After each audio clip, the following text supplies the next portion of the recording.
ఈరోజు మనం కొత్తగా బీరకాయ కర్రీ ఎలా ట్రై చేయాలని యూట్యూబ్లో బాగా అందరూ చేస్తున్నారు. మనం కూడా చేద్దామని ఫిక్స్ అయ్యి సేమ్ బీరకాయలు దొరకలేదు. ఇవి కొంచెం సన్నగా ఉన్నాయి, ఎజిస్ట్ అవ్వండి. సేమ్ మసాలా అంతా రెసిపీ వేసి మనం వేరే చాట కాపీ కొట్టిందే, మన సొంత ప్రయోగం ఏం కాదు. కాకపోతే సేమ్ అలాగ వచ్చిందా లేదా అంటే కొంచెం పర్లా బాగానే ఉంది. కొబ్బరి, మిర్చి, వెల్లుల్లిపాయలు, కొత్తిమీర అన్నీ వేసాం కాబట్టి కొంచెం మిర్చి ఫ్లేవర్ ఎక్కువగా ఉంది. మిర్చి కూడా చాలా ఘాటుగా ఉండటం వల్ల చాలా సూపర్గా ఉంది.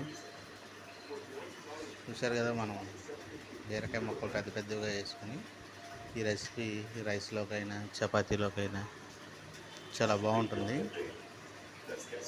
బాగుంది టేస్ట్.